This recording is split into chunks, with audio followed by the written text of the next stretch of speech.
बड़ी हैरानी होती है सर ये देखकर कि एक राज्य में चुनी हुई सरकार है, चीफ मिनिस्टर हैं, और वहां पर ये अपने आप में पहली घटना नहीं है। इससे पहले भी सांप्रदायिक तनाव के मतलब रामनवमी का जुलूस निकलेगा तो वहां हंगामा हो जाएगा, किसी और तरह का कोई फेस्टिवल होगा तो इस मोहल्ले से नहीं निकलेगा, उस मोहल्ले से नहीं निकलेगा, और ये घटनाएं हम बड़ी फ्रीक्वेंटली अब देख रहे हैं। हाल ये हो जाता है कि टीएमसी के नेता तो ये तक कह देते हैं कि बीएसएफ के साथ मिलकर बीजेपी ये सब करा रही है राज्य में। सर ये परिस्थिति आ जाएगी देश में अब कि सीधे सीधे आप बीएसएफ के लिए भी ये स्टेटमेंट दे देंगे। कैसे देखा जाए इस पूरे सिनेरियो को? देखिए, जो हालात इस समय वेस्ट बंगाल के हैं और जो इंटरवेंशन और जो कमेंट्स हाई कोर्ट के द्वारा किए गए हैं, और हाई कोर्ट के ऑर्डर पे 17 कंपनीज वहां पर बीएसएफ, आरएएफ और सीआरपी की लगाई गई हैं, और तब से मैं देख रहा हूं शांति है।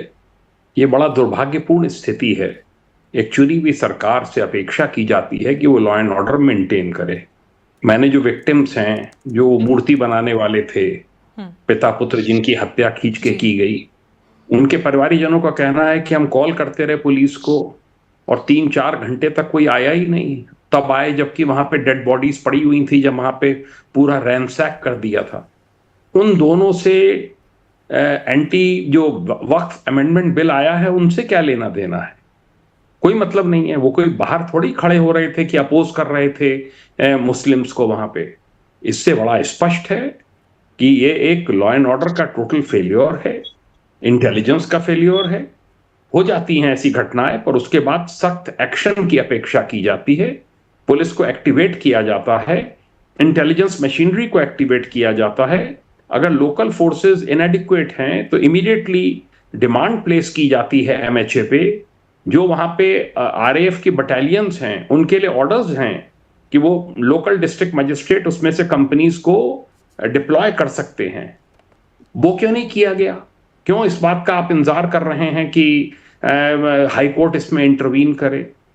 इससे बड़ा स्पष्ट है। देखिए, एक होता है पुलिस में, एडमिनिस्ट्रेशन में वर्ड मैसेजिंग। जब मैसेजिंग ये होती है कि कोई एक्शन नहीं लेना है एजिटेटर्स के ऊपर, तब इस प्रकार की परिस्थिति होती है कि डायल 112 की गाड़ी, लोकल पुलिस 3-3, 4-4 घंटे तक मौके पे नहीं आ रही है। It's a complete failure of law and order. मेरा ये मानना है कि ये इसके अंदर मिली भगत भी रूल आउट नहीं की जा सकती है। वहां के एमपी, एमएलए जो कि टीएमसी के हैं, मुस्लिम डोमिनेटेड डिस्ट्रिक्ट है। मुर्शिदाबाद के बारे में मैं सालों से सुन रहा हूं कि वहां पे fake currency, arm gangs, Bangladeshis का इन्फिल्ट्रेशन बड़े पैमाने पे चल रहा है, वसूली हो रही है, एक्सटॉर्शंस किए जा रहे हैं। वही इसमें हुआ। मैं अभी कई चैनल्स पे बोल रहा था, उसमें दिखा रहे थे कि दुकानों को लूट लूट के अंदर से सामान ले जा रहे हैं, लूटपाट कर रहे हैं, गाड़ियां जला रहे हैं। ये कौन सा वक्फ अमेंडमेंट बिल का ये अपोजिशन है? इससे थोड़ी वक्फ अमेंडमेंट बिल वापस हो जाएगा।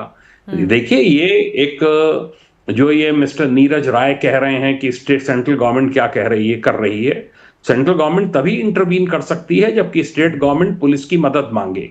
स्टेट सब्जेक्ट है लॉ एंड ऑर्डर। रही बात इसकी, जो होम सेक्रेटरी हैं गवर्नमेंट ऑफ इंडिया के, उन्होंने वीडियो कॉन्फ्रेंसिंग से डीजीपी और चीफ सेक्रेटरी से बात की। उन्होंने उनको तायद किया कि आपको जो फोर्स चाहिए आप हमसे मांगिए, हम देंगे, पर लॉ एंड ऑर्डर वहां पर मेंटेन होना चाहिए। उन्होंने ये तक कहा कि किसी भी हालत में failure of law and order नहीं होना चाहिए। इसके लिए जो संभव मदद है हम करेंगे।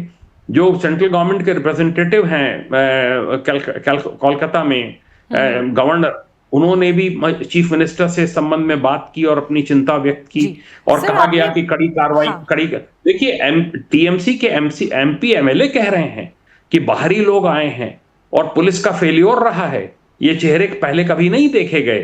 कोई इशारा कर रहा है जेएमबी की तरफ, जो कि बांग्लादेश का आतंकवादी गुट है, कि वहां से लोग आए।